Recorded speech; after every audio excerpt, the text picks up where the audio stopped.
اب میں آپ کو ذرا اس جو انسانوں میں سے انسان دشمنی کا جن کا سب سے بڑا رول ہے، میں ان کی 2000 سالہ تاریخ کا آپ کے سامنے نقشہ رکھنا چاہتا ہوں۔ ان 1400 سال کا تو میں نے صرف 4 آپ کو پوائنٹس بتائے۔ موسیٰ سے عیسیٰ تک 1400 برس علیہم الصلاۃ والسلام، 2 مرتبہ عروج، 2 مرتبہ زوال، اشیریوں کے ہاتھوں پٹوائی، بابلیوں کے ہاتھوں پٹانا، گریکس کے ہاتھوں مرمت، رومنس کے ہاتھوں مرمت۔ یہ جو 2000 سال ہیں، کیونکہ اب تو ظاہر بات ہے 21ویں صدی شروع ہو گئی، 20 صدیاں حضرت مسیح کو پوری ہو گئی۔ پہلی بات نوٹ کیجئے، حضرت مسیح کی پیدائش ہے سن 1 قبل مسیح۔ یہ نقطہ آپ نے کبھی سنا ہے یا نہیں؟ جب ملینیم کا سلسلہ شروع ہوا تھا پچھلے سال، تو میں نے بیان کر دیا تھا کہ ایک عجیب حساب کے اندر انہوں نے غلطی کی ہوئی ہے۔ حضرت مسیح کی پیدائش ہوئی 25 دسمبر کو، سن انہوں نے شروع کر دیا، جو اس کے بعد جنوری آئی تو پہلا سال شروع ہو گیا۔ اگر جنوری سے پہلا سال شروع ہوا تو یہ 6 دن جو ہے تو اس کے پچھلے سال میں تھے، لہذا کہا جائے گا کہ Jesus Christ was born 1 year before Christ, BC۔ تو 1 قبل مسیح میں حضرت مسیح کی پیدائش ہوئی۔ یہ آخری اسرائیلی نبی اور رسول۔ یہودی علماء کی مخالفت، دشمنی، سولی پر چڑھوا دینا میں بیان کر چکا ہوں۔ سن 33 عیسوی میں، جبکہ حضرت مسیح کی عمر 33 برس تھی، اللہ تعالیٰ نے انہیں زندہ آسمان پر اٹھا لیا، لیکن یہودیوں نے اپنے خیال کے مطابق انہیں سولی پر چڑھوا دیا، ان کی موت واقع ہو گئی۔ اگرچہ اس کے بعد یہ اختلاف ہے ان میں، یہودی کہتے ہیں وہ سولی پر چڑھ گیا، ختم ہوا، مر گیا۔ عیسائی کہتے ہیں نہیں، انتقال ہوا ہے مسیح کا صلیب پر، لیکن پھر وہ دوبارہ زندہ ہو گئے ہیں۔ ان کی لاش ایک غار میں رکھ دی گئی تھی، وہاں ریزریکشن ہو گیا، ان کا باعث بعد الموت وہی ہو گیا، اور پھر انہیں اللہ نے زندہ آسمان پر اٹھا لیا۔ تو ہمارے اور عیسائیوں کے درمیان نوٹ کر لیجئے، یہ چیز مشترک ہے کہ حضرت مسیح آسمان پر زندہ اٹھائے گئے۔ فرق کیا ہے؟ وہ سمجھتے ہیں کہ سولی دیے گئے، سولی پر مرے، پھر زندہ ہوئے، پھر گئے۔ ہم سمجھتے ہیں کہ نہیں، وما صلبوہ وما قتلوہ، انہوں نے نہ صلیب دے سکے انہیں اور نہ انہیں قتل کر سکے، بل رفع اللہ الیہ، اللہ نے اٹھا لیا۔ پھر ہمارا اور یہ اس کا عیسائیوں کا ایک اور اتفاق ہے، سیکنڈ کمنگ آف جیسس، حضرت مسیح دوبارہ آئیں گے۔ یہ عیسائیوں کا بھی عقیدہ ہے اور ہمارا بھی۔ بہرحال تو جیسا کہ میں نے عرض کیا کہ اس وقت یہ عذاب استیصال، عذاب اکبر کے مستحق ہو چکے تھے، لیکن اللہ نے ان کی مدت دراز کی ہے، لیکن ان پر دنیاوی عذاب کا ایک کوڑا جو ہے اللہ تعالیٰ کی طرف سے اسی وقت برسا۔ دنیاوی عذاب دنیا میں رہتے ہوئے ختم نہیں کیا گیا۔ 37 برس بعد، حضرت مسیح کے رفع سماوی کے 37 برس بعد، سن 70 میں یہودیوں نے بغاوت کی رومیوں کے خلاف۔ رومی ٹائٹس جنرل تھا ایک، اس نے پھر جو حملہ کیا ہے، 1,33,000 یہودی ایک دن میں قتل کیا یروشلم میں، اور ہیکل سلیمانی گرا دیا۔ وہ ہیکل پہلے بھی گرا تھا، پہلے 1400 سال کے دوران میں بھی نبوکدنضر نے گرایا تھا، لیکن پھر اس کے 150 سال بعد انہوں نے دوبارہ بنا لیا تھا، اس لیے وہ اسے سیکنڈ ٹیمپل کہتے ہیں۔ پہلا ٹیمپل جو حضرت سلیمان نے بنایا تھا، نبوکدنضر نے گرا دیا 587 قبل مسیح میں، پھر دوبارہ انہوں نے 150 سال کے بعد بنا لیا۔ وہ اس تاریخ کا حصہ ہے، میں نے جس کے بارے میں آپ کو تفصیل نہیں بتائی۔ اس میں یہ ہوا سن 70 میں وہ گرا دیا گیا، وہ آج تک گرا پڑا ہوا ہے۔ نمبر 2، یہ کہہ دیا گیا کہ یہودیوں اس ارض فلسطین سے نکل جاؤ، تم یہاں نہیں رہ سکتے اب۔ لہذا جس کا جہاں سینگ سمایا چلا گیا، یورپ میں چلے گئے، ایشیا میں آ گئے، عرب میں آ گئے۔ یہ 3 قبیلے جو رات بھی میں نے عرض کیا تھا، بنو قینقاع، بنو نذیر اور بنو قریظہ، یہ وہاں سے آ کے مدینے میں آباد ہو گئے۔ جس کا جہاں سینگ سمایا، افریقہ میں، ہندوستان میں، جہاں چلے گئے۔ ڈایاسپورا اسے کہتے ہیں، وہ آپ نوٹ کر لیجیے اس لفظ کو، ڈایاسپورا، ہمارا دور انتشار، جبکہ ہمیں ہماری اصل سرزمین تو فلسطین ہے، حضرت ابراہیم کا مسکن، حضرت اسحاق حضرت یعقوب کا مسکن فلسطین، یہ ہے ہماری اصل جاگیر، یہ تو ہماری جدی پشتی جاگیر ہے، لیکن یہاں سے نکال دیے گئے سن 70 عیسوی میں، اور وہاں سے لے کے 1917 تک ان کا ڈایاسپورا جاری رہا۔ یہ دور انتشار ہے۔ اس دور انتشار کے اب چند حصے ہیں جس کو میں چاہتا ہوں کہ آپ علیحدہ علیحدہ سمجھ لیں۔ دور انتشار کا جو پہلا جو ہے تقریباً 300 برس رومی حکمران تھے، وہ یہودیوں کے بھی دشمن تھے اور عیسائیوں کے بھی دشمن تھے، عیسائی اور یہودی ایک دوسرے کے بھی دشمن تھے، لیکن رومی سمجھتے تھے کہ یہ ایک ہی تھیلی کے چٹے بٹے ہیں۔ رومیوں کے نزدیک عیسائی بھی یہودیوں ہی کا ایک فرقہ تھے، کوئی علیحدہ مذہب تو تھا ہی نہیں، لہذا رومی جو ہیں رومنز وہ ان دونوں کو ستاتے تھے، مارتے تھے، اور یہ آپس میں لڑتے تھے، یہودی عیسائیوں کو مارتے تھے، عیسائی یہودیوں کو مارتے تھے۔ یہ ہے 300 برس تک کی تاریخ۔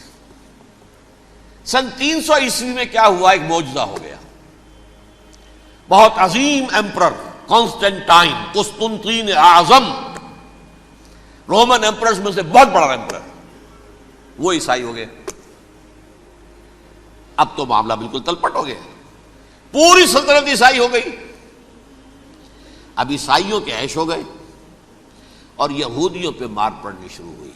اب عیسائیوں کا آپ خود سوچئے کہ جنہیں وہ خدا بنا بیٹھے ہیں، خدا کا بیٹا قرار دے رہے ہیں، ان کے قاتل کون؟ یہودی بدماش۔ لہذا ان کی وہ پٹائی شروع ہوئی ہے یورپ میں، پوری رومن امپائر میں، انہیں ذلیل کیا گیا، شہروں میں آمد بند، علیحدہ رہو، گھیٹوز کے اندر رہو۔ یہودی کا نام جو ہے وہ گالی بن گیا، جیسے آج بھی یہودی گالی کہتے ہیں، جیسے خنزیر کا لفظ، آخر وہ بھی اللہ کی مخلوق ہے، لیکن آپ کو معلوم ہے کوئی شخص زبان پہ نام نہیں لانا چاہتا خنزیر کا، سور کا، ہے تو مخلوق، وہ بھی ایک حیوان ہے۔ ایسے ہی یہ ہے یہودی، یہودی گالی، جیوٹ گالی۔ لہذا ایک طرف تو ان دونوں کے درمیان دشمنی، جس کو قرآن کہتا ہے وَأَغْرَيْنَا بَيْنَهُمُ الْعَدَاوَةَ وَالْبَغْضَاءَ، ہم نے ان کے مابین دشمنی جو ہے پیدا کر دی۔ اور جب یہ پوری سلطنت عیسائی ہو گئی تو قافیہ تنگ ہو گیا یہودیوں کا۔ اب آئیے 571 عیسوی، یعنی جب کہ ڈایاسپورا کو کتنا عرصہ ہو چکا تھا؟ 500 برس۔ سن 70 سے شروع ہوا نا ڈایاسپورا، جب ٹائٹس نے گرایا ہے ہیکل کو اور نکال باہر کیا انہیں فلسطین سے، بھاگ جاؤ یہاں ایک یہودی بھی نہیں رہے گا، فلسطین سے نکال دیے گئے۔ اس کے پورے 500 برس بعد سن 571 عیسوی میں حضور کی پیدائش ہوئی، ولادت باسعادت محمد الرسول اللہ صلی اللہ علیہ وسلم۔ 610 میں آپ پر وحی کا آغاز ہوا، لیکن حضور کے ساتھ ان کا معاملہ کیا رہا؟ اول تو جب کہ حضور ابھی مکے ہی میں تھے، یہودیوں نے ریشہ دوانیاں شروع کر دی حضور کے خلاف۔ قریش مکہ کو سکھاتے تھے، پڑھاتے تھے، ان سے یہ پوچھو، ان سے یہ پوچھو، یہ اس طرح تنگ کرو، ان سے یہ امتحان لو، یہ آپ کے علم میں ہے۔ سورہ بنی اسرائیل میں، سورہ کہف میں وہ سوالات، جو امتحانی سوالات آئے تھے، ذوالقرنین کون تھا، اصحاب کہف کون تھے، تم رسول بنے پھرتے ہو تو بتاؤ، اور یہ روح کی حقیقت کیا بتاؤ، یہ ساری ریشہ دوانیاں کر رہے تھے بیٹھے ہوئے ابھی وہیں پر، حضور ابھی پہنچے بھی نہیں۔ ہجرت فرما کر حضور تشریف لے آئے تو حضور نے، جسے ماسٹر سٹروک کہا جائے گا، یعنی اسٹیٹس مین شپ کا ماسٹر سٹروک، آپ نے مدینے میں آتے یہودیوں کے ساتھ پیکٹ کر دیا، جوائنٹ ڈیفنس پیکٹ آف مدینہ، کہ اگر مکے والے ہم پر حملہ کریں گے تو ہم مل جل کر ایک قوم کی حیثیت سے مقابلہ کریں گے۔ یہ میثاق مدینہ کہلاتا ہے، جس کے بہت غلط معنی پہنائے جا رہے ہیں آج کل۔ بہرحال میں موضوع میرا چونکہ یہ نہیں، میں ادھر نہیں جاؤں گا، لیکن ہوا کیا، ہر مرتبہ یہ خیانت کے مرتکب ہوئے، ان نے جو عہد کیے تھے ان سے پھرے، اندر ہی اندر سازش، ریشہ دوانی، حضور کی بدترین دشمنی۔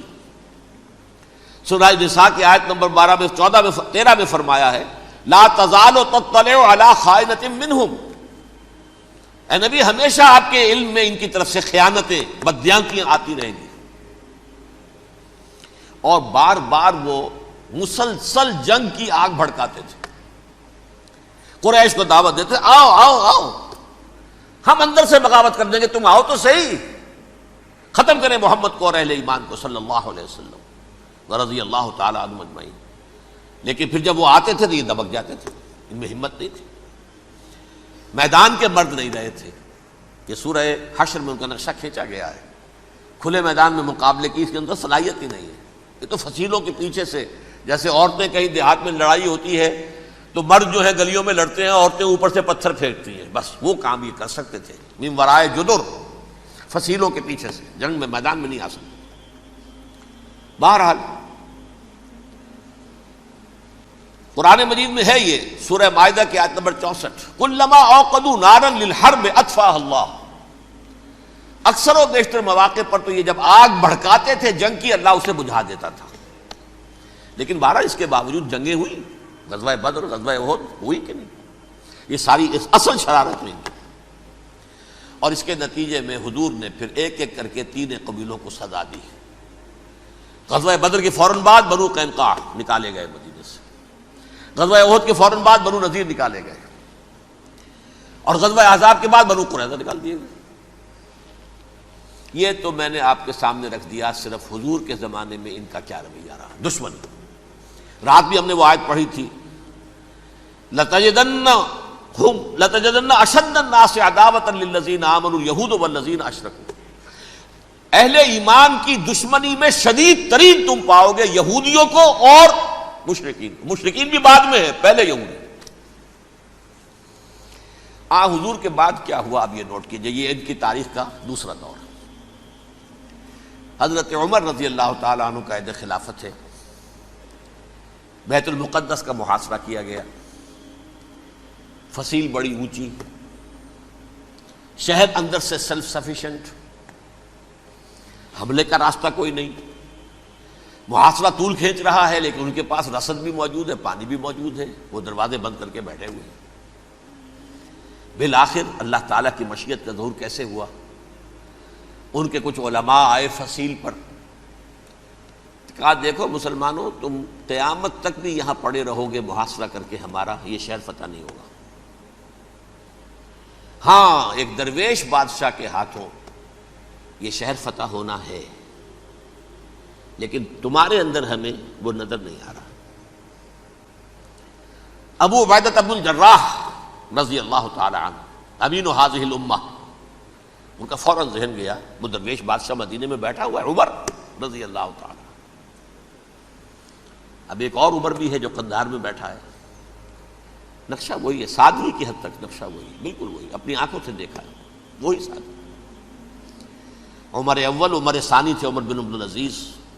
اب ایک اللہ کے فضل سے اللہ تعالیٰ ایدہ اللہ بنصرتہ، اللہ تعالیٰ ان کی نصرت فرمائے، دشمنوں کو ان کے مقابلے میں نیست و نابود کرے. انہوں نے ریکویسٹ بھیج دی کہ حضور تشریف لائیے، یہ شہر فتح ہو جائے گا. وہ ہے سفر تاریخی، اتنا طویل سفر، تقریباً 700 میل، ایک اونٹ، ایک خادم، ایک منزل پہ امیر المومنین اوپر بیٹھے، خادم آگے چل رہا ہے، اگلی منزل پہ خادم اوپر بیٹھا ہے، امیر المومنین آگے جا رہے ہیں. اور جب پہنچے ہیں تو وہ باری تھی خادم کی. انہوں نے ہاتھ جوڑ دیا، حضور خدا کے لیے تم کیا کہیں گے لوگ، وہ میرا برا حال کر دیں گے، تمہیں شرم نہیں آئی؟ امیر المومنین پیدل آگے چل رہے ہیں نکیل پکڑ کر، اور تم بیٹھے ہو اوپر براجمان ہو. حضرت عمر فرمایا الدور دورک، نہیں باری تمہاری ہے، بیٹھ. اس حال میں پہنچے ہیں. اور پھر یہ کہ ابو عبیدہ بن الجراح آئے ہیں، استقبال کیا ہے تو دیکھا ہے اس حال میں چلے آ رہے ہیں. عمر نکیل پکڑے ہوئے چلے آ رہے ہیں، اور کہتے ہیں کہ کہیں کیچڑ ویچڑ تھا، جوتے خراب ہو گئے تھے، وہ بھی اتار کے ہاتھ میں پکڑے ہوئے، کپڑے تو تھے ہی پھٹے ہوئے. انہوں نے کہا بھی حضرت ابو عبیدہ نے، دیکھیے یہ بڑا متمدن ملک ہے، بڑا مہذب علاقہ ہے، یہ آپ ذرا حلیہ اپنا دوست فرما لیں تب جا کے پیش ہم آپ کو کریں گے. آپ نے فرمایا نحن قوم اعزنا اللہ بالاسلام، ہم وہ قوم ہیں جنہیں اللہ نے عزت دی ہے اسلام کے ذریعے سے. کپڑوں کے ذریعے سے نہیں، دولت کے ذریعے سے نہیں۔ اسی حال میں گئے ہیں، اوپر سے انہوں نے کھڑے ہو کر نشانیاں دیکھی ہیں، اپنی کتابیں کھولی، ہاں یہ وہی ہے، اچھا لو جی سرنڈر، شہر تمہارے ہاتھ میں۔ خون کا ایک قطرہ نہیں بہا اور بیت المقدس فتح ہو گیا۔ لیکن اس وقت حضرت عمر نے ایک نرمی یہ کی کہ یہودیوں کے لیے بھی اسے اوپن سٹی قرار دے دیا۔ یہ احسان عظیم حضرت عمر کا، اس سے پہلے یہودی آ ہی نہیں سکتا تھا، داخل ہی نہیں ہو سکتا تھا، وہاں وہ آ کر وزٹ نہیں کر سکتا تھا، زیارت نہیں کر سکتا تھا اپنے مقدس مقامات کی۔ حضرت عمر نے یوں سمجھیے کہ تقریباً 550 برس کے بعد ان کے لیے راستہ کھولا ہے کہ ہاں تم آ سکتے ہو، زیارت کر سکتے ہو۔ لیکن یہ عیسائیوں نے لکھوایا معاہدے کے اندر، انہیں یہاں آپ آباد ہونے کی اجازت نہیں دیں گے، لیکن کم وزٹ دی پلیسز، دیکھیں، زیارتیں کریں اور جائیں۔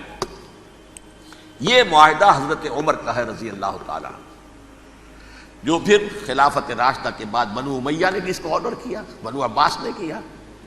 پھر جو ہمارے یہ ترکوں میں اندر خلافت آئی تو ترک خلفاء نے بھی اس معاہدے کی پوری پابندی کی۔ فلسطین میں آ سکتے ہیں یہودی، صرف زائرین کی حیثیت سے، وہاں آباد نہیں ہو سکتے۔ اب آئیے اگلا دور آیا حضرت عثمان کا دور خلافت۔ یہ ہے وہ وقت کہ اب یہود نے امت مسلمہ کی پیٹھ میں چھرا گھونپا۔ وہ کیسے؟ ایک یہودی عبداللہ ابن سبا اسلام کا لبادہ اوڑھ کر آ گیا، معاشرے کا جائزہ لے لیا، ان میں بنو ہاشم اور بنو امیہ میں جو پرانی کشاکش تھی اس کے کچھ نہ کچھ جراثیم باقی ہیں، اگر ان کو ذرا بھڑکا دے تو مسلمانوں میں انتشار پیدا ہو جائے۔ کہا یہ عثمان کون ہے؟ یہ تو بنو امیہ میں سے ہے، یہ حق تو بنو ہاشم کا ہے، خلافت ان کے پاس ہونی چاہیے، محمد کے تو رشتہ دار وہ ہے صلی اللہ علیہ وسلم۔ عوام الناس کے اندر بات پھیلنی شروع ہوئی۔ پھر ایک بڑی سازش کے انداز میں حضرت عثمان کے خلاف پروپیگنڈا، حضرت عثمان کے جو عاملین تھے، گورنر تھے، ان کے خلاف پروپیگنڈا، اور ایسی ہوشیاری کرتے تھے کہ کوفے میں کوفے کے حاکم کے خلاف کچھ نہیں کہنا، اجی مصر میں یہ ہو رہا ہے، اجی شام میں یہ ہو رہا ہے، اجی یہ جو عثمان ہے وہ یہ کر رہا ہے، یہ ظلم ہو رہا ہے، یہ لوٹ مار ہو رہی ہے، یہ خیانتیں ہو رہی ہیں۔ اب نہ تو اس زمانے میں مینز آف کمیونیکیشن، کیسے تصدیق کریں؟ افواہیں تو آپ آج کراچی کے اندر شروع ہو جائے تو پتہ نہیں چل سکتا کسی کو کہ کیا اس میں صداقت ہے، کیا جھوٹ ہے، اور بری بات جو ہے فطرت انسانی کی کمزوری ہے، وہ فوراً قبول کرتا ہے، کسی کے بارے میں اچھی بات ماننے کو تیار نہیں ہوتا، لیکن بری بات تو فوراً تیار۔ بہرحال یہ فتنہ انہوں نے اٹھایا، حضرت علی کی الوہیت کا فتنہ اٹھایا، حضرت عثمان کے خلاف الفتنۃ الکبریٰ برپا کیا، حضرت عثمان شہید ہوئے۔ اس کے بعد 5 برس تک مسلمان ایک دوسرے کی گردنیں کاٹتے رہے، باہمی خانہ جنگی ہوئی، امت کو وہ زخم لگایا ہے جو آج تک جس سے خون رس رہا ہے۔ یہ شیعان عثمان اور شیعان علی تھے جو بعد میں پھر سنی اور شیعہ ہو اور آج تک ہے۔ فتنہ کس نے جگایا؟ ایک عبداللہ ابن سبا یہودی اور اس کے کارندے، شیطان کا ایجنٹ، اور انسانوں میں سے بھی اس کے جو بھی حواریین تھے اور شیطانوں کے اندر سے بھی تھے، انہوں نے بھی اس آگ کو بھڑکایا۔ یہ آپ سوچ لیجئے کہ یہ کس نے وہ زخم لگایا؟ یہودی۔ اگلا دور آیا، خلافت راشدہ ختم ہوئی، بنو امیہ کا بھی دور کافی گزر گیا۔ طارق ابن زیاد 712 عیسوی میں حملہ کرتے ہیں اسپین پر۔ اسپین اس وقت عیسائیت کا بہت بڑا گڑھ، بڑے کٹر ترین عیسائی جو ہے وہ اسپین میں تھے، لہذا یہودیوں کی وہاں بہت پٹائی ہوتی تھی، یہ میں بتا چکا ہوں، دشمنی تھی ان کی تو چلی آ رہی تھی عیسائیوں کے ہاتھوں یہودیوں کی۔ وہ تو سن 300 عیسوی سے ایمپرر کانسٹنٹائن کے بعد سے شروع ہو گئی تھی۔ اس حوالے سے یہودیوں نے اس وقت چالاکی یہ برتی، کچھ راستے واسطے بتائے، کچھ مدد کی طارق ابن زیاد کی۔ طارق ابن زیاد نے انہیں اپنا محسن سمجھا، ہسپانیہ فتح ہو گیا تو یہودی چونکہ محسنین کی فہرست میں آ چکے تھے، انہیں بہت اقتدار نصیب ہوا، بڑی سپورٹ مسلمانوں نے دی۔ ان کے بڑے بڑے علماء جو ہیں اسی دور کے اندر پیدا ہوئے، بڑے بڑے تھنکرز ان کے اسی دور میں پیدا ہوئے۔ بن گوریون جو کہ ایک وزیر اعظم تھا اسرائیل کا، اس نے یہ لکھا ہے اپنی کتاب میں، Muslim Spain was the golden era of our diaspora. وہ ڈائسپورا جو 70 عیسوی سے شروع ہوا تھا اور 1917 عیسوی تک جاری رہا ہے، اس میں سے گولڈن ایرا ہمارا جو تھا وہ مسلم اسپین تھا. ہسپانیہ میں بیٹھ کر ہم نے عیش کیے. لیکن وہاں سے انہوں نے اور جو کچھ کیا، یہ تو داستان کے بہت سے گوشے ہیں، لیکن میں جس اسٹریٹ لائن میں چل رہا ہوں اس کے اعتبار سے ایک بات سمجھ لیجیے. وہاں بیٹھ کر انہوں نے اب عیسائیت کی پیٹھ میں چھرا گھونپا، پروٹیسٹنٹ مذہب پیدا کیا، تقسیم کر دیا. جیسے شیعہ سنی کی تقسیم، عبداللہ ابن سبا، رومن کیتھولک اور پروٹیسٹنٹ کی تقسیم، یہودی علماء. ہوتا کیا تھا؟ ہسپانیہ کی یونیورسٹیاں ہیں، کارڈووا میں ہے، ٹولیڈو میں ہے، گریناڈا میں ہے، غرناطہ، قرطبہ، تولیتلا، اور وہاں آتے تھے لوگ. فرانس سے چلے آ رہے ہیں نوجوان پڑھنے کے لیے، جرمنی سے چلے آ رہے ہیں، اٹلی سے چلے آ رہے ہیں. 3 ہی ملک قریب ترین پڑھتے ہیں سینٹرل جو یورپ کے ہیں. یہاں پر جو ہے وہ اسلام جو نور پھیلا رہا تھا اس سے بھی مستفیض ہوئے. جہالت کے جو ہے پردے ان کے وہ چھٹے. اس کے ساتھ ہی وہ یہودی وہاں ان کے اندر جو جراثیم داخل کر رہے تھے وہ اس عیسائیت کے خلاف بغاوت تھی جو اس وقت دنیا میں عیسائیت اس وقت تھی. پوپ کا راج تھا دنیا میں اس وقت. یورپ میں جو عیسائیت تھی اس میں ایک طرف بادشاہ تھے، لیکن بادشاہوں کی حیثیت وہاں پر یوں سمجھ لیجئے کٹ پتلیوں کی تھی. اصل قوت پوپ کے ہاتھ میں تھی. اور پوپ کو انہوں نے جیسے قرآن نے کہا اتخذوا احبارهم ورهبانهم اربابا من دون اللہ، چونکہ سینٹ پال نے شریعت موسوی ساقط کر دی تھی تو اب شریعت تھی ہی نہیں. پوپ کو اختیار تھا جس چیز کو چاہے حلال قرار دے دے، جس چیز کو چاہے حرام قرار دے دے. اتخذوا احبارهم ورهبانهم اربابا من دون اللہ. انہوں نے کہا صاحب یہ پوپ کس بلا کا نام ہے، یہ بھی انسان ہے. بات تو ٹھیک تھی نا، اصل حیثیت تو کتاب کی ہونی چاہیے نا، ڈیوائن بک، دی ریویلڈ اسکرپچر. لہذا یہ کتاب ہر شخص پڑھ سکتا ہے. کوئی پوپ کے باپ کو جو ہے کوئی اس کے لیے پروپرائٹری رائٹس تو نہیں ہے کہ صرف پوپ پڑھ سکتا ہے یا پادری پڑھ سکتے ہیں. ہم بھی پڑھ سکتے ہیں، ہم بھی سمجھ سکتے ہیں. یہ باتیں تھی کہ جن کو بڑھا چڑھا کر بیان کر کے اور پوپ کا اقتدار ختم کرا دیا اور توجہ مرکوز کر دی بائبل کی طرف.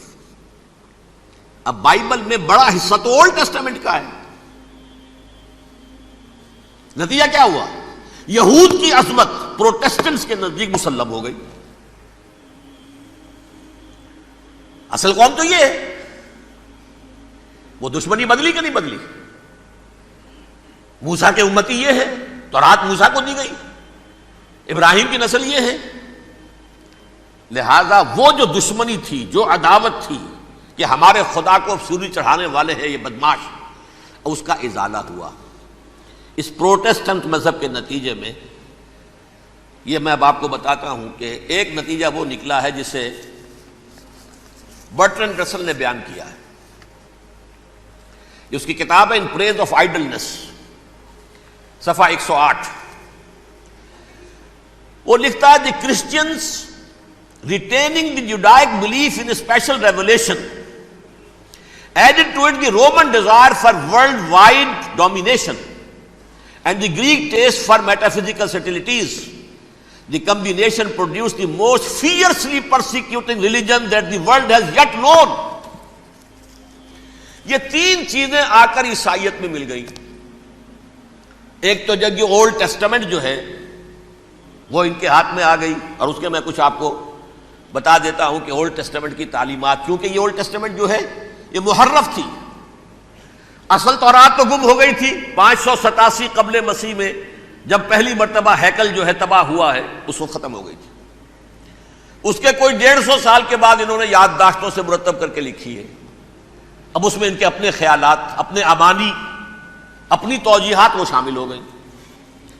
لہذا میں آپ کو حوالے دیتا ہوں اس کتاب کے اندر مظالم کی جو تعلیم دی گئی ہے، اہل کتاب نے اپنے مظالم قتل عام کے جواز کے لیے تورات میں تبدیلیاں کی اور پیغمبروں پر دہشت ناکی اور بدترین حرام کاری کے الزامات لگائے. سنیے، پہلا حوالہ ہے یہ گنتی باب 31 آیات 17-18.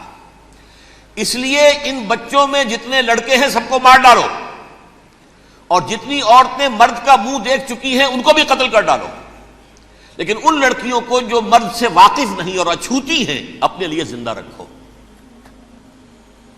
یہ کسی اللہ کی کتاب کا یہ جملہ ہو سکتا ہے؟ کسی ریویلڈ بک کا؟ اور سنیے، یہ ہے استثناء ڈیٹرانومی باب 20 آیت 16-18. پر ان قوموں کے شہروں میں جن کو خداوند تیرا خدا میراث کے طور پر تجھ کو دیتا ہے، کسی ذی نفس کو جیتا نہ بچا رکھنا، جیسا خداوند تیرے خدا نے تجھ کو حکم دیا بالکل نیست کر دینا. مرد، عورتیں، بچے، بوڑھے سب ختم. یہ کتاب مقدس ہے.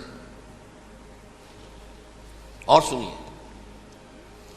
سیموئیل باب 27 آیت نمبر 9. اور داؤد نے اس سرزمین کو تباہ کر ڈالا اور عورت مرد کسی کو جیتا نہ چھوڑا. نمبر 4، ان سب آباد شہروں کو ماں، عورتوں اور بچوں کے بالکل نابود کر ڈالا. کتاب استثناء باب 3 آیت 6. یہ ہے جو کہہ رہا ہے برٹرنڈ رسل، کرسچینٹی میں آ کر یہ تین چیزیں شامل ہو گئی. ایک تو یہ باربیرین یہ تعلیم جو ہے، اور یہ مذہب کے نام پہ تعلیم، یہ کتاب مقدس کی تعلیم. نمبر 2، رومنز کے اندر جو ایک تمنا تھی ورلڈ ڈومینیشن کی، وہ عیسائیت کے اندر آ گئی. اس لیے کہ پوری رومن امپائر جو ہے عیسائی ہو گئی، تو اسے وراثت کے اندر ورلڈ ڈومینیشن کی جو ایک تمنا تھی وہ مل گئی. اور پھر یہ کہ انہوں نے جو توہمات تھے یونانیوں کے، ان کو بھی اپنے ہاں مختلف شکلوں کے اندر جمع کر لیا.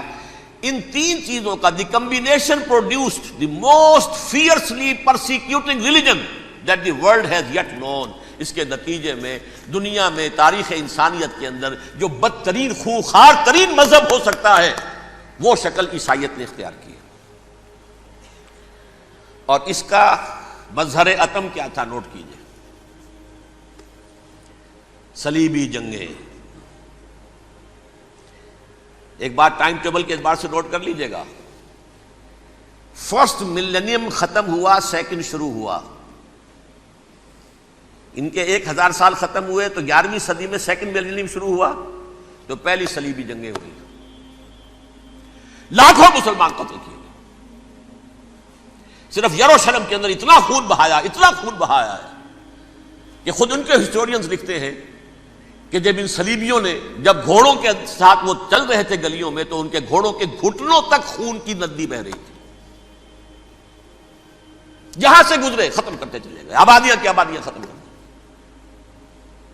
اگرچہ اس کروسیڈ میں گیہوں کے ساتھ گھن بھی پسا، یہودی بھی بہت مارے گئے. یہ فرانس سے، جرمنی سے جب یہ کروسیڈرز آ رہے تھے، 3000 میل کا سفر طے کر کے آئے تھے. سوچئے تو صحیح. اربن ثانی پوپ جو تھا، آگ لگا دی تھی اس نے پورے یورپ کے اندر. شرم سے ڈوب مرو، تمہارے مقدس علاقے مسلمانوں کے ہاتھ میں. انفیڈلز، یہ کافر، یہ مرتد، یہ ملحد. مسیح جہاں پیدا ہوا، مسیح کو جہاں سولی دی گئی، وہ کہاں ہے؟ ان کے ہاتھ میں. وہ آگ لگائی ہے، 3000 میل کا فاصلہ طے کر کے یہ قومیں آئی ہیں وہاں. اور جو تباہی مچائی ہے انہوں نے، تاریخ انسانی میں ایسی بربریت کی کوئی مثال. اور یہ ان کے اپنے ہسٹورینز لکھتے ہیں. شرم کے مارے ایسے محسوس ہوتا ہے جیسے ان کی گردنیں جھکی جا رہی ہوں. لکھتے ہیں